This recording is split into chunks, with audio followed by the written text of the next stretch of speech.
The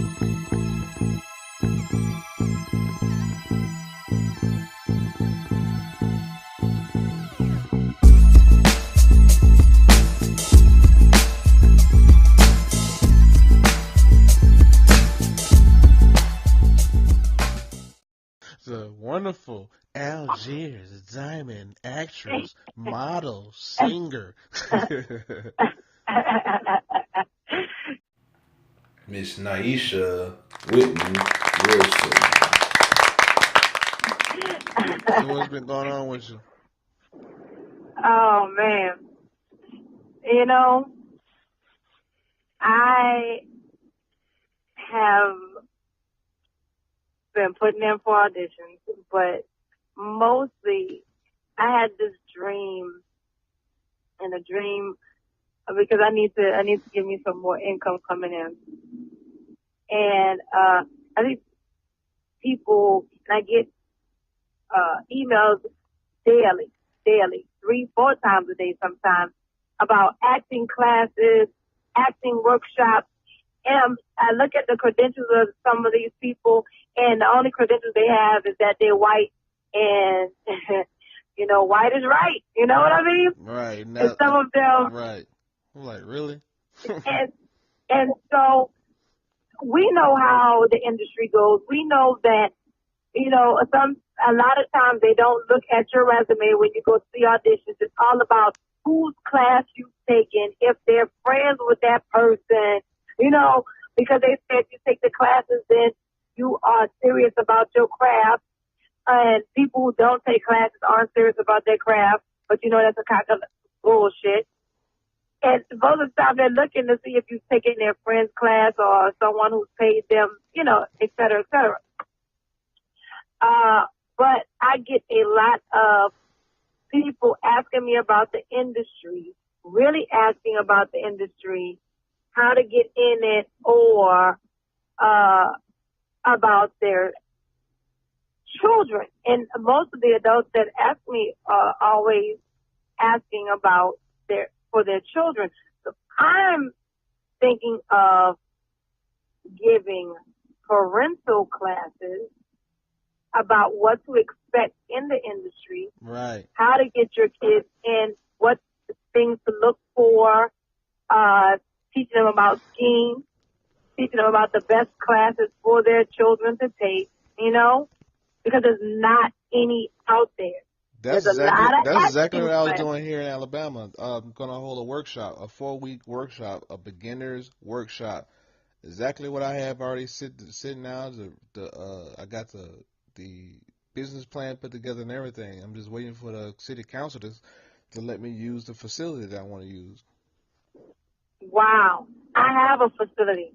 I just need to finish my plans, what my talks will be about, but I have all of that all together already. So you just added something new to my thing. It's about the children. I wasn't even thinking about the children. Actually, not to say I'm stealing something Yeah, for you. I just but wasn't teaching even the parents, because the parents don't know crap. right. My mom didn't understand the industry. And when I was a kid and I had my agent didn't disclose and did not teach my mom a lot either. And a lot of times kids miss out on opportunities because of the parents' ignorance. Right. And the parents being too overbearing, et cetera, et cetera. They're not overbearing in the right, at the right time, or for the right things for their children. And I want to teach these adults, listen, I can make you a millionaire, but you gotta listen. I would have been like when I was a baby. My mom and my father was still married. They was in a rough marriage. My father beat my mom and stuff. But my mom put me up the Gerber, the Gerber baby stuff. Chose me to be a Gerber baby, so I can be on all the Gerber stuff, all the Gerber items. My dad said no, and tore the contract up and everything. My mom, that's got into a big argument between them two, and he beat my mom another time that night. But I could have been one of them Gerber babies and I was a gap kid. Well, I was supposed to be a gap kid. And my mom was too afraid to fly. They will fly me out to do, photo shoots and stuff like that. My mama was too afraid to fly. that was another reason. That was another one of the reasons why they didn't do it either, because my mom didn't. What got you started in acting or got you interested in acting? Started me in acting. Mm-hmm. It wasn't me. I think acting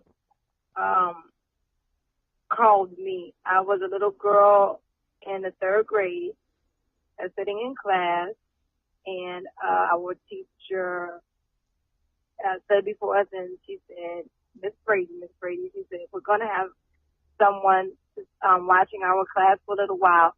Don't do anything different. Just be yourself. And, for me at that age, I was into Webster, watching Webster. I liked to watch Webster. And whenever my teacher made a silly joke, I would do that. That laugh, that crazy laugh that Webster would do. Mm-hmm. And I was sitting in class, and I burst out into that laughter. And, the rest of the day, whatever, then I was just sitting there, and my teacher at the end of the day called my name, another guy's name by the name of Keelan Forrest, and another girl by the name of Crystal Selico. And we thought we were in trouble. Like, what is she calling us for?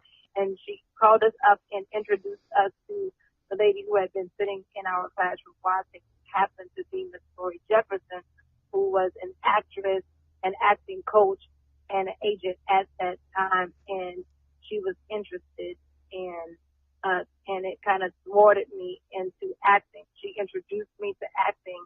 She put me in the Talented and Arts program, which was something new that they were doing in the public schools. And from there on, I caught the bug. How did your parents take that? How did your parents receive your newfound choice, your career choice, being so young? Oh, they were getting used to all kinds of changes. Again, this was a brand new school, Benjamin Franklin Elementary Math Science Magnet School. It was a brand new school. I was placed in that school because of academics. And so this was my first year there, and we were just starting, and we were the very first, at third grade was the highest the school went up to. So this school was actually a trial for all the highest academic, kids in New Orleans at the time. And so they were just getting used to that. So this was like, okay, Nyesha, what's going on? What, is it going to cost anything? How much are you going to be missing school, or are you going to be missing school? It was a whole bunch of questions. And for me at my age, I couldn't answer. I just wanted to do it. So, yeah, it was crazy. What do you think about the educational system down in New Orleans, right? From the time when you were going to school to today, what do you think about the educational system? You think it's lost? You think that we're not being educated correctly? You think that a certain demographic is getting better education than we are, or what? A little bit of that tell in, certain demographics getting better education has always been an issue. But the issue, more so the issues of our educational system across the country, is that they've taken away the ability for our children to learn in different manners. Every one of us we don't learn the same. And so they've taken away the art. They've taken away the teacher's ability to teach differently or cater to each individual student the way that they would, because the class sizes are larger, and they've so concentrated so much on testing that the teachers can't go off their script of how to teach, or noticing that maybe more of their students learn rhythmically by music, or Right. some of them better by art, being hands on and being able to express themselves that way. Our school systems have become so cookie cutter that they're just spitting out kids who aren't individuals. It's too group minded right now with our education. It's no longer fun in learning. Right. And Now, once you start to remove that, uh, the kids start to not have the ability to, show themselves, to become an individual. now you know that I love your show. You're a very outspoken person. You speak your mind. You don't hold nothing back. You do not bite your tongue for nobody, and which is and you have no fear. You know what I mean? You are a strong sister. Now, when you speak on your black facts, do you learn something every time you drop when you drop knowledge on your black facts?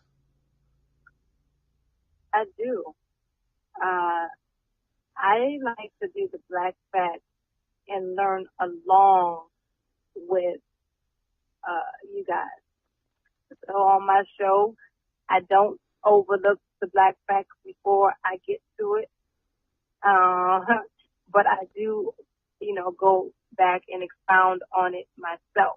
So when I tell you guys, these are the black facts and these are the facts for today, I go back and I will read more into those facts for the day, so that I can teach my kids and we all can learn together. That's what I'm talking about. Wow. And speaking of your kids, are you homeschooling your kids, or they're going to a public school, a magnet school, or a charter school? Where are they going? What kind of school they're going to? My kids started out in private school, private Christian school, and I loved it and I hated it all at the same time, Mm. because my but now I won't even go into depth on that.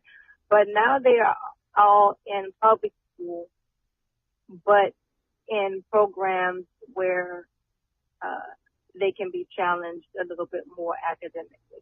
That's what I'm talking I'm about. so excited. Yeah, I'm really excited. I have a daughter that is about to go into her freshman year of high school, and she has all honors classes.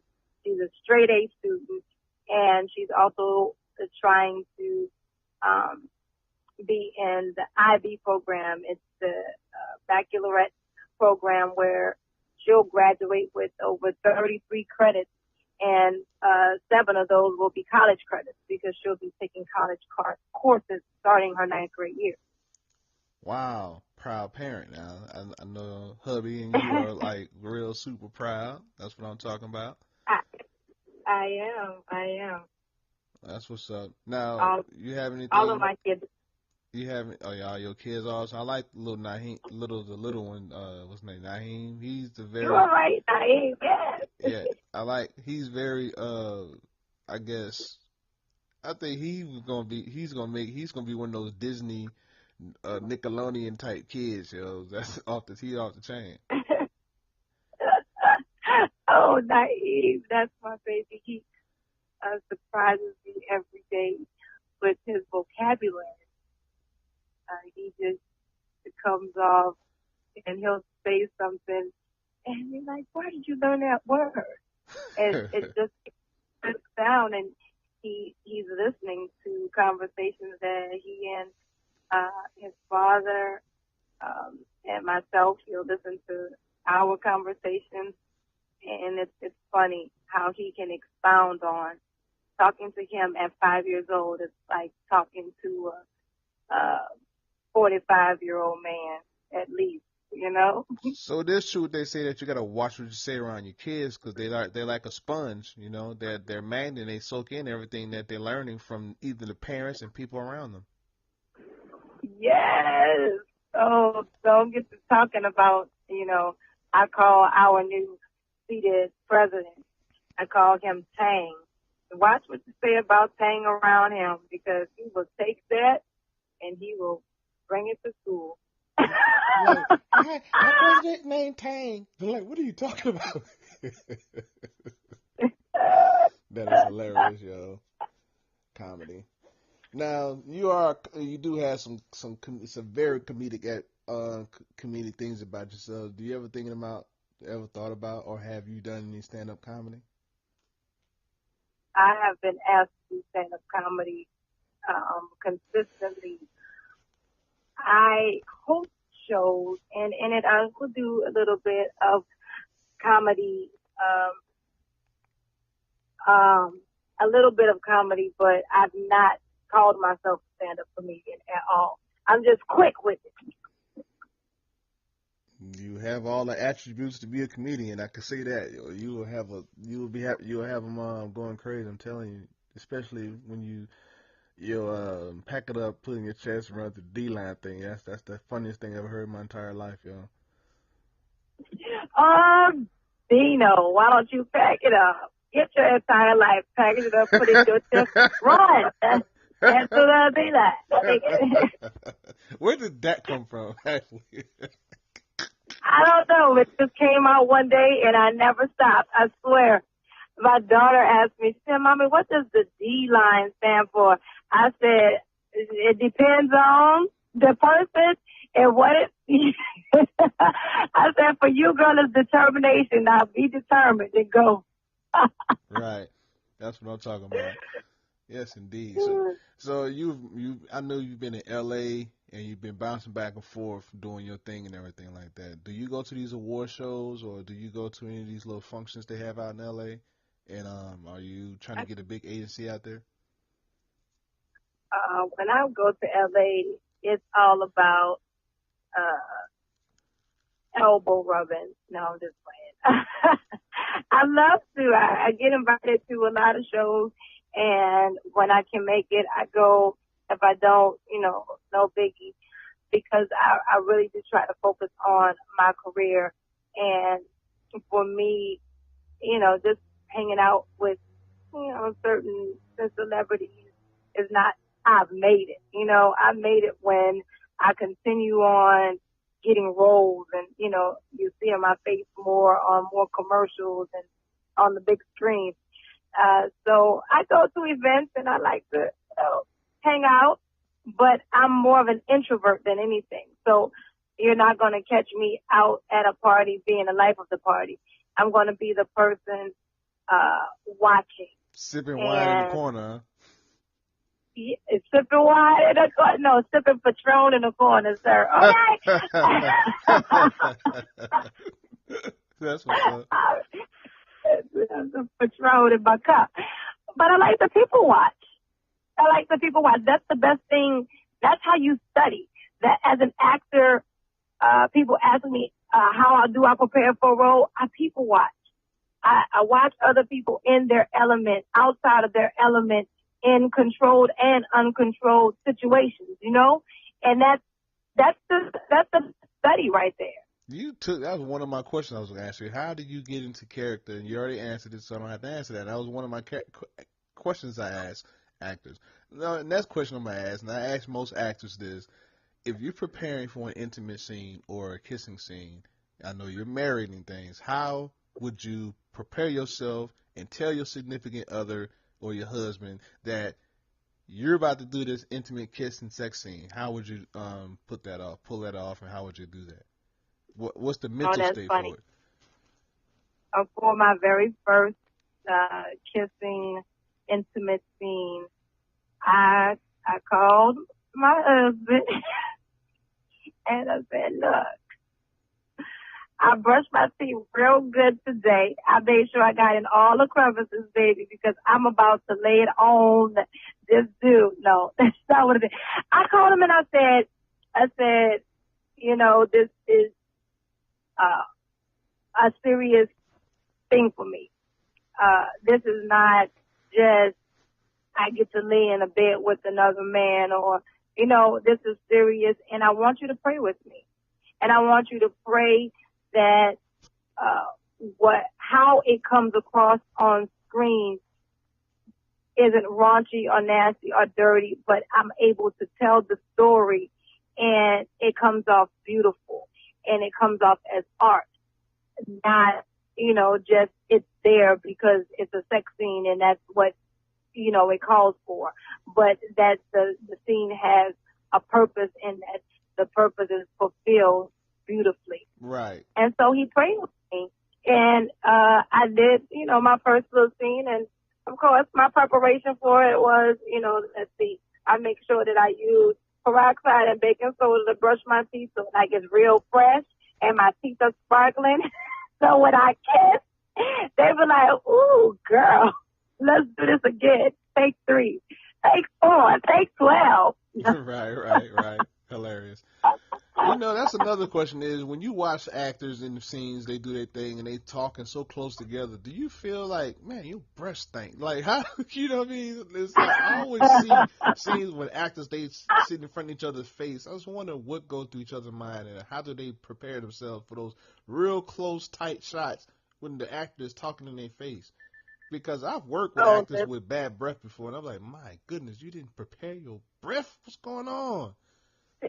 No, right off camera, right in arm's distance and the hands linked, you should always have some type of mint that you can chew up real quick, some Altoids or something that you could chew up real quick. So at least for that moment of preparation, that moment, you can have some fresh breath. And if they don't have it and they breath is on the fire, trust me, I have them so that, I can help you out in your situation because it's not going to work out. I'm not that good of a poker face when your breath stinks. Not at all. Wow, that's what's up, yo. That's awesome. That's great because I asked all actors about the preparedness of that. And you said the correct answer. I said that too. I said the scene has a purpose and they have to move the story along. I just can't do something that's just gonna sell the movie. I just can't do just a random just put these two scenes and make the scene look nice type thing to make the movie look sale or whatever. Nah, I'm not gonna do that. But if it makes sense to the characters, to the plot and the story, and it has a purpose, then I will do it. Just like you said. So that's awesome. That's a powerful thing. Yeah. And you got to make sure the significant other understand that it's just a scene, it's just a movie. You're not gonna bang them right after the show, like, oh wow, that was wonderful. Can I bang you later? It's actually the most uncomfortable time as an actor or actress. There's people in there watching you. There are, they're fixing your hair, they're fixing your makeup, they're fixing the sheets, they're fixing the pillows. It's not like, okay, it's a real intimate time where you have the ability to formulate all this feeling. It's not. You're acting. It's so uncomfortable. It's really not comfortable. And for my first scene, which was in the bedroom, that intimate scene, if you've seen that, for the bedroom, I had just had a baby. My baby was 4 months old, and I was breastfeeding. Poor Arturo Prince Black, the actor that was in it with me, because he got up from one of those moments and he and the sheets and everything was just soaking with milk. Comedy. Wow. It was so funny. Oh, it was so funny to me. Wow. Well, some relationships can spark off of doing those scenes. Actually, I did my first intimate scene a year and a half ago on Deadline with an actress, which was originally supposed to start as a kissing scene, and then the director threw in there and said, "Oh, we wanted to show more intimacy," and it was like that wasn't in the contract. So they gave us a bump, of course, and we did the scene. It was different. it was different. I had my Altoids too, just in case, because had to make sure my breath was on point. I love it.